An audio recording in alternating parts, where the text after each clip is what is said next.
Parashat Trouma.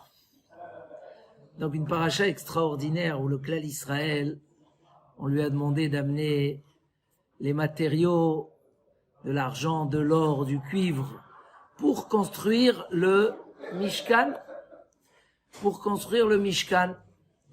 Et Am Israël a témoigné vraiment de sa participation et sa générosité jusqu'à qu'on a dû annoncer Vaïchale à Am Me'avi. Les gens, ils ont arrêté d'amener parce qu'on leur a dit, vous avez amené trop. Donc, Am Israël a attendu énormément et voulait la construction de ce Mishkan. Pourquoi? Parce que ce Mishkan, c'était la présence divine parmi nous, mais en même temps, c'était le témoignage que malgré la faute du veau d'or, Akadosh Baruch Hu, il a pardonné au clan Israël et il continue à résider parmi eux. Donc, il avait une importance extraordinaire pour le clan Israël. Mais il y avait un problème. Arrête, ce Mishkan, c'était pas juste un petit bâtiment ou une petite tente qu'il fallait construire. Chaque chose dans le Mishkan correspondait à des choses spirituelles. Il y avait tout était millimétré, tout était organisé. Demande-leur. Betzalel, il a fait ça avec une chokhma atzuma. Betzel Kel, il était dans l'ombre d'Akadosh Baruch Hu, il a compris le secret de la création du monde pour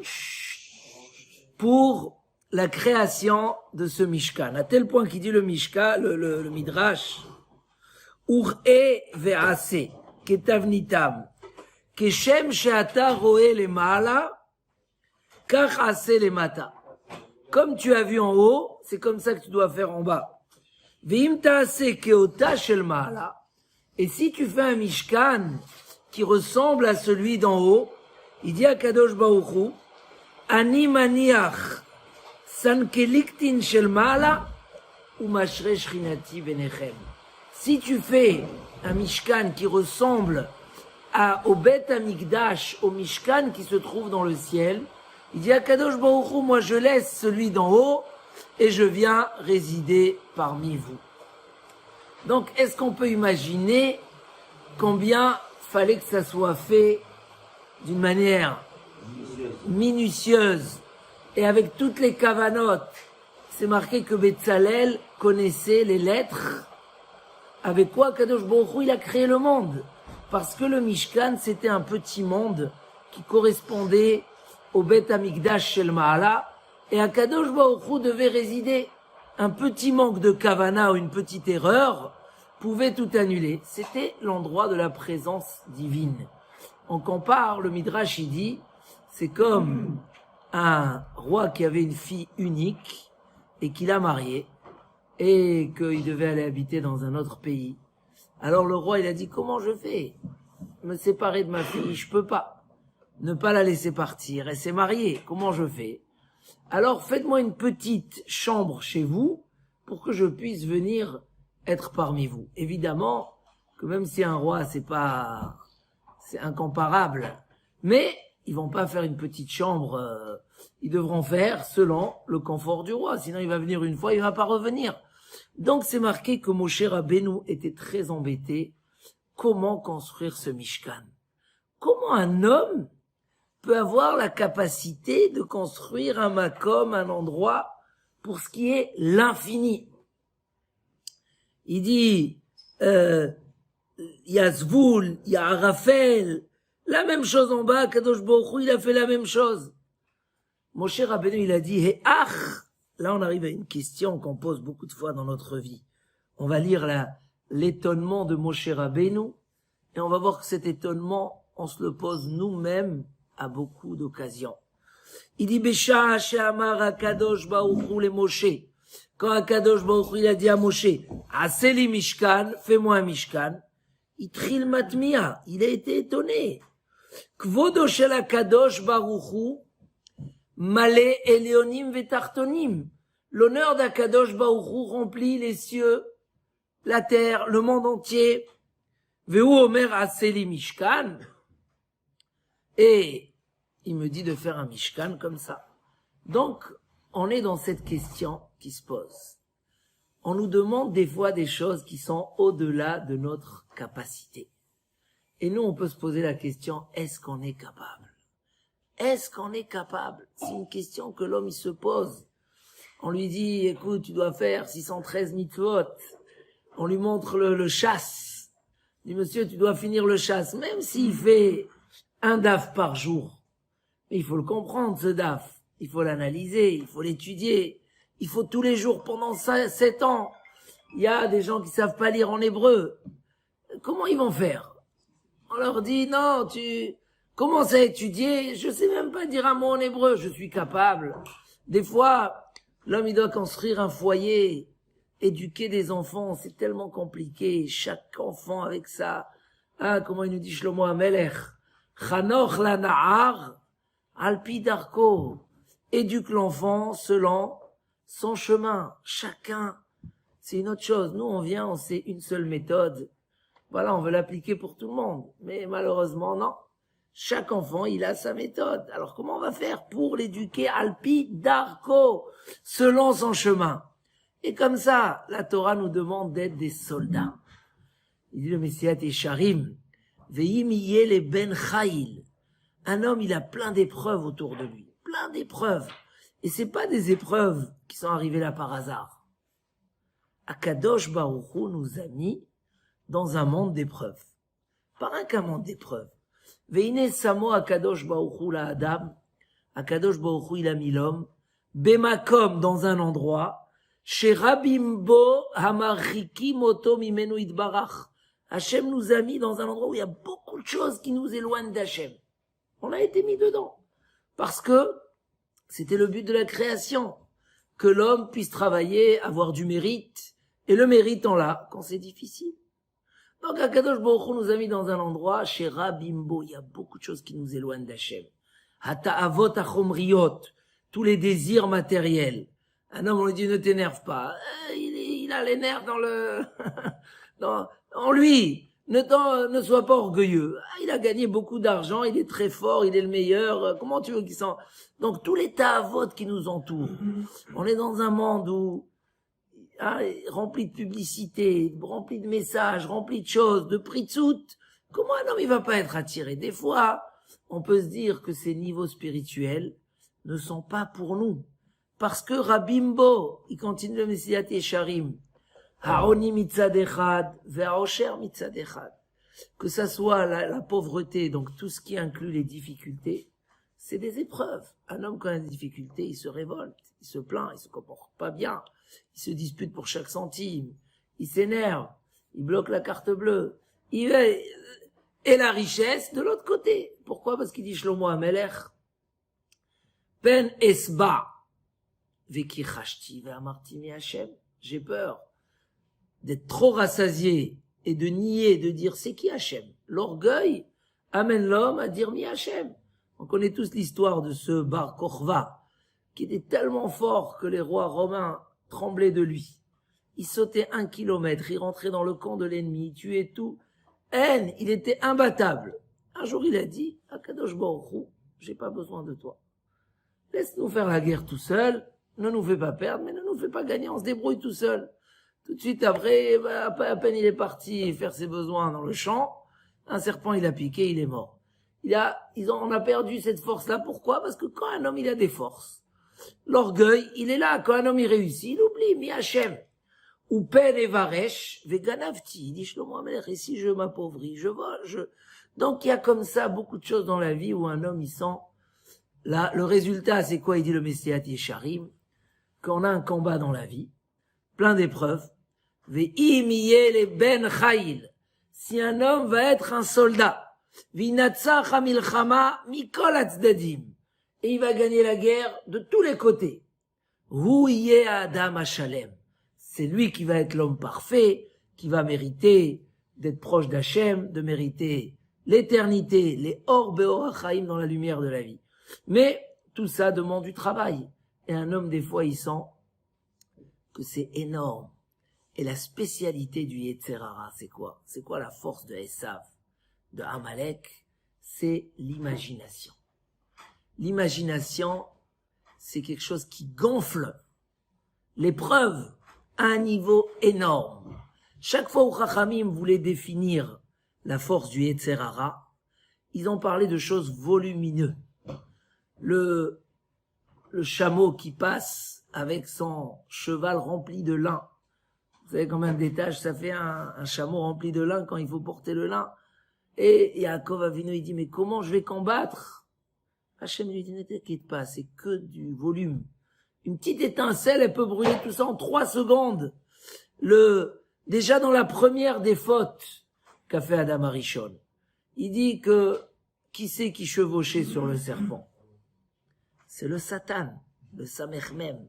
C'est lui qui chevauchait sur le serpent. Et il dit là-bas, c'était quoi la force? Il dit le Sforno, c'était l'imagination. L'épreuve, elle est toute petite. Mais qu'est-ce qu'il fait le Yetzer Hara? Il fait de la fumée. Vechol harisha ke'ashan tichle. Comme de la fumée, il fait comme si c'est énorme.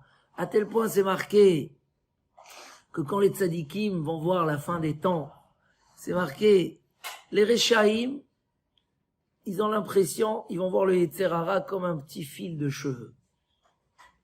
Ils vont dire quoi? C'était que ça le Yetzer Hara? Comment ça se fait qu'on n'a pas réussi à le combattre? Ils vont pleurer. Rechaïm Bochim, ils vont dire, mais c'était rien du tout, il nous a menti le Yetzer Hara. Et les tzadikim, comment ils vont voir le Yetzer Hara? Kehar Gavoa, comme une grande montagne. Ils vont dire, waouh, comment on a réussi? Parce que chez eux, le Yetzer Hara, il est resté en état avec tout ce qu'il a gonflé, toute la fumée, toute la paille, tout le lin. Ils disent, waouh, il nous a fait vraiment, il a essayé de nous faire fauter, comment c'était? Mais en vérité, il y avait rien. Mais quand un homme, il est devant ça, des fois, il dit, comment je peux traverser cette mer énorme? Comment la mer, elle est énorme? Comment je vais réussir? Est-ce qu'on peut? Est-ce qu'on est capable? C'est la question qu'a demandé Moshe Rabbeinu. C'est la question qu'a demandé Moshe Rabbeinu à Kadosh Baruch Hu. Comment je vais faire le Mishkan? C'est marqué dans le Midrash que à quoi ressemble l'étude de la Torah? Un Chacham et un Tipesh. Un imbécile et un sage qui passent dehors et il voit comme ça sur une étagère très élevée un très très beau gâteau. Mamash, un fraisier ou une forêt noire, mamash, extraordinaire. Un gâteau qu'ils aiment. Et là, ils disent, comment on va monter pour le prendre? Le Tipesh, il dit, c'est impossible. Impossible, c'est trop haut. Et le Chacham, il dit, ils sont bien arrivés là-bas. Donc, il y a une méthode, mais certainement qu'elle doit être construite de plusieurs étapes. Alors, il prend une planche, et dessus, il met une chaise, et une échelle, et il arrive et il prend. Mais c'est pas en une fois. Il comprend qu'il y a des étapes. Il dit le Midrash, la même chose, la Torah. Celui qui arrive, il dit, mais elle est énorme, la Torah. Aruka me eretz nida. Elle est plus longue que la terre. Urechava miniyam, plus large que la mer. Alors, Dylan, comment on va étudier la Torah? C'est énorme, on peut même pas commencer. Ça, c'est le Tipesh. Le Chacham, il dit, non, aujourd'hui un petit peu, demain un petit peu. Gomer kol la Torah kula, jusqu'à qu'il finit toute la Torah. Il dit Rabbi Akiva, il a commencé à 40 ans. Ils ont attrapé le tableau, lui et son fils, chacun d'un côté. Et ils ont commencé à Aleph-Bet à 40 ans. Qui est devenu Rabbi Akiva? Le maître de la Torah orale. Celui qui a transmis la Torah chez Béalpé. Mais il a commencé à 40 ans. Alors, est-ce que c'est possible? Quand on vient et on veut aborder quelque chose de nouveau comme ça, souvent ça nous apparaît énorme. Tu arrives, tu vas à New York, tu vois les buildings, tu dis mais comment on peut construire un truc comme ça?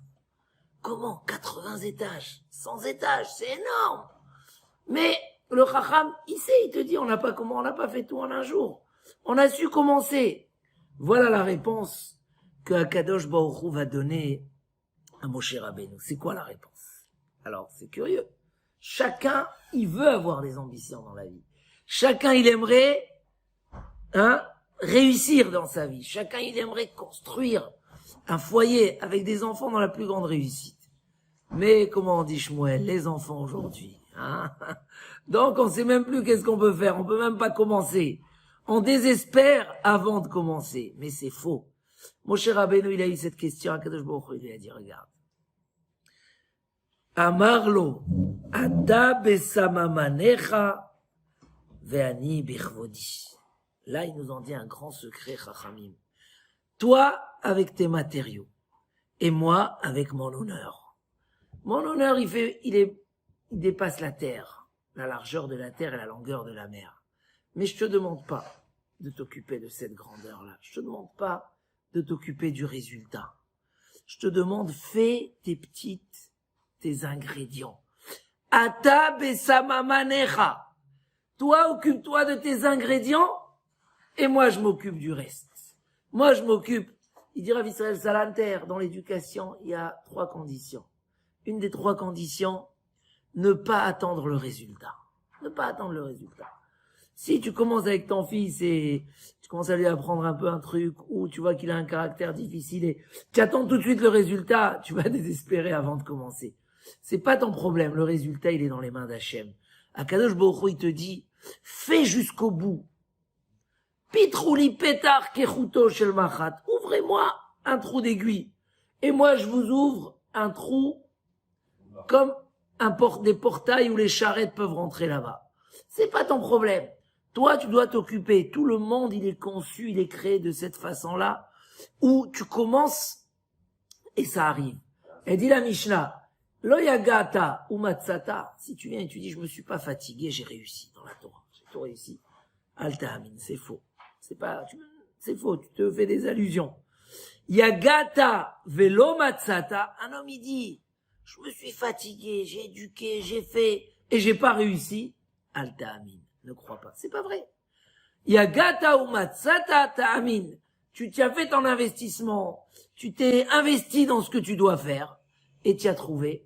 Là, c'est sûr que tu as trouvé. Tu peux pas dire lo matzati, j'ai pas trouvé. Pourquoi? Parce que la règle, la Kadosh Baruch Hu nous dit, même si tu dois t'occuper de melo kola aretz kevodo, des choses qui sont où on est incapable. Ata besamamanecha ve'ani bichvodi. Toi avec tes ingrédients et moi avec mon honneur. Comment mon honneur va descendre sur ça, c'est pas ton problème. Mais toi, concentre-toi, fais les choses jusqu'au bout. C'est une réponse à beaucoup de choses dans la vie.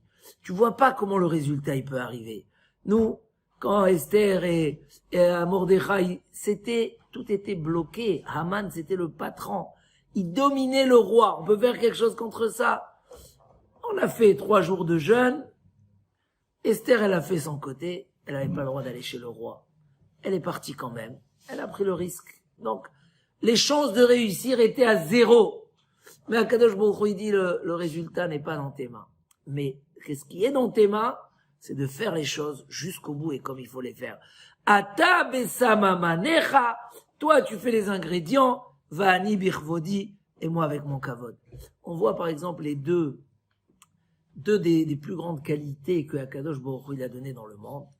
La première, c'est la chorma, la sagesse. Et une des autres qui nous préoccupe beaucoup, c'est la parnassa, la richesse. Sur ces 2 choses-là, la Gemara dans Nida, là-bas, ils ont demandé à Rabbi Yoshua, Ma ya'ase Adam veizke le chorma. Qu'est-ce que l'homme va faire pour mériter la sagesse? Il leur a dit, Yarbe bi yeshiva. Il faut s'asseoir à la yeshiva. Yeshiva, c'est s'asseoir. La chevette. Faut s'asseoir, faut étudier, et c'est comme ça qu'il va mériter la sagesse. Et la même question aussi sur la richesse. Tu dois faire ce que... Il dit, mais c'est pas une réponse. Harbe asuchen velo alta beyadam. Il y a beaucoup qui ont fait ça, ils n'ont pas réussi. Alors qu'est-ce que tu me dis? Combien de gens se sont assis, ils n'ont pas réussi? Combien de gens ils sont partis, ils ont fait leur travail, ils n'ont pas réussi avant leur parnassa?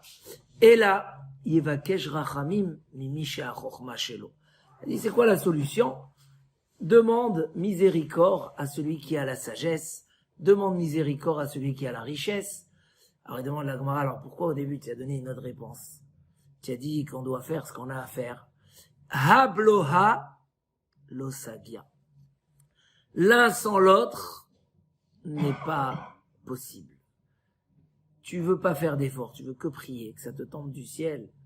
Tu te fatigues pas, tu vas pas étudier, tu vas pas travailler. Il n'y a pas le résultat. Tu dois d'abord, yarbe yeshiva. t'investir dans ce que tu fais. Tu dois t'asseoir, venir, ouvrir. Ah, mais après, c'est pas encore garanti. Parce que c'est énorme. Comment un homme peut dire que parce qu'il s'est assis, il va mériter quelque chose qui est énorme? Alors la solution, c'est quoi? Yevakesh rachamim mimi she'achokma shelo. Demander la sagesse à qui elle appartient. L'un sans l'autre, ça marche pas. Tu travailles à fond, tu pries pas, c'est énorme. Il y a tellement de choses, tellement de difficultés, tu as envie tellement, pas possible. Prie, après que tu as fait. Donc, cette règle-là, du Mishkan, où c'était mamash la plus grande, le plus grand projet, la plus grande ambition qui existe. On a affaire avec du spirituel qu'on doit faire résider dans du matériel, comment c'est possible? Ata besama manecha, vani birvodi. L'homme, il doit se répéter ça toute la journée. Moi, je dois faire. Le problème, c'est que quand on fait plus rien, alors il y a ni l'un ni l'autre. Tu fais, tu demandes à Akadosh Baruch Hu, et Akadosh Baruch Hu t'envoie la bracha. Et ça, l'homme, il doit pas poser des questions. Comment? Mais c'est infini. C'est au-delà de mes capacités. Ata besama manecha, vani birvodi. Il y a cette histoire dans la Gemara qui a un petit peu fait trembler tous les sages de la Torah à l'époque. C'était Tanuro shel Achnai, le four du serpent. C'était un four qui a fait un grand débat à l'Afrique à l'époque. Mamash, c'est quoi? Un four qui est devenu impur et qu'on a divisé en plusieurs morceaux et qu'on a recollé. Hein? Pourquoi on l'appelle du serpent? Parce qu'il y a eu tellement de débats autour comme un serpent qui a entouré Et Rabbi Eliezer, il donne un avis. Et Chachamim, il donne un avis, un il dit Tahor, un il dit Tamé. Et le débat, il va tellement fort que Rabbi Eliezer, il dit, si j'ai raison, alors le fleuve qui est dehors va prouver que c'est moi qui ai raison. Et le fleuve s'est déplacé de 50 mètres. Tout simplement, il y a eu un miracle. Les Chachamim, ils ont dit, non, la Torah, elle n'est pas dans des choses comme ça. Il dit, si j'ai raison, alors le caroubier va prouver. Il y avait un caroubier dans le jardin et le caroubier, il s'est déplacé aussi de 100 amotes. Ils ont dit, on n'a même pas une preuve du caroubier. Il a dit, les murs du Beth Amidrash vont prouver que j'ai raison. Et là, les murs, ils ont commencé à se rabaisser. Jusqu'à que Rabban Gamliel, il a crié, il a dit stop! Et les murs, ils sont restés comme ça, entre les deux. Et ils ont dit, il y a une voix céleste qui est sortie, qui a dit, Halacha ke Rabbi Eliezer. Nous, qu'est-ce qu'ils ont dit les Chachamim? Lo bashamayim hi. La Torah n'est pas dans le ciel. Hein? Elle n'est pas dans le ciel. Il dit le Gaon de Vilna, Rabbi Eliezer, il voulait prouver par son sérieux et son travail qu'il a fait dans la vie. Il voulait pas amener des miracles au début. Il a dit, d'abord, l'eau. L'eau, c'est le symbole de la modestie, parce qu'elle coule toujours vers le bas. L'eau va témoigner que je suis un homme modeste, et donc quand j'étudie la Torah, je l'étudie parfaitement avec toutes ces... Ils ont dit, ça suffit pas. Le caroubier, c'est que je me suis contenté de peu, j'ai pas mangé beaucoup, c'était le symbole de celui qui mangeait très peu. J'ai étudié, j'ai raison. Non. Les murs du Beth Amidrash, c'est ceux qui témoignent que j'étais assis ici et que j'ai étudié. Les Chachamim, ils savaient, ils ont dit, la Torah, elle est plus dans le ciel. Akadosh Baruch Hu nous l'a donnée. Elle est en nous. Et Akadosh Baruch Hu, il a donné la force aux Chachamim de décider la halakha, même si dans le ciel on pense autrement, parce que la Torah, elle a été donnée dans la terre. Et sur ça, on lit dans la Torah, à la fin des 5 livres de la Torah, Lo bashamayim. La Torah, elle n'est pas dans les cieux. L'homme vers la yam, ni à travers les mers, pour dire qui va me donner une échelle pour monter la chercher, qui va m'aller à travers les mers pour me la chercher. Il dit Rashi, parce que si elle était dans le ciel, tu aurais dû trouver une échelle pour grimper la trouver. Comme ça, il dit Rashi, on comprend pas qu'est-ce qu'il veut dire. Mais dans tous les cas, il dit non, qui karov elecha davar meod, elle est très proche, elle est entre ta bouche et ton cœur. Il dit là-bas le Midrash, le fainéant, il dit comment je peux étudier la Torah? Moi, j'ai pas étudié quand j'étais jeune. J'étais pas à l'école qu'il fallait. Je suis pas capable. La Torah, je peux l'étudier aujourd'hui dans notre génération. Je sais pas lire en hébreu. Je sais pas. Est-ce que la Torah peut être pour moi aussi? Et le fainéant, il dit en vérité, même si tu lui dis elle est là, ou elle est sur la table, il va pas aller la chercher. Le problème, c'est pas rien que les choses ont l'air énormes. C'est aussi que le fainéantisme de l'homme s'associe. Et entre les deux, l'homme, il lâche prise, il lâche main. Gamarno. Et il voit que c'est trop dur, et il voit que il a pas très envie, et entre les deux, on fait rien. Mais nous, au contraire, aujourd'hui, on apprend ce secret-là, qu'il faut associer les deux. Yarbebi Shiva, investis-toi, ne t'inquiète pas, le résultat, il viendra. Et le Ham Israël, il est témoin de ces choses-là. C'est pas juste des choses qu'on apprend, c'est des choses qu'on voit. Que tout celui, à n'importe quel moment, qui a décidé, qui veut connaître la Torah, qui a décidé, qui veut évoluer, qui a décidé, qui veut réussir, il n'y avait aucune chance. Ata besama manecha vani bichvodi. Toi, amène tes ingrédients et Hachem est déjà là pour t'amener le résultat. En Bezrat Hachem, à tous les niveaux, savoir même dans des choses où ça a l'air d'être bloqué, le shalom bayit, l'éducation des enfants, l'évolution personnelle, la réussite, il n'y a pas d'avance savoir qu'il y a gata ou matzata ta'amin. Si tu t'investis, si tu fais, tu trouveras des résultats au-delà de ce que tu peux imaginer. Ata besama manecha vani birvodi.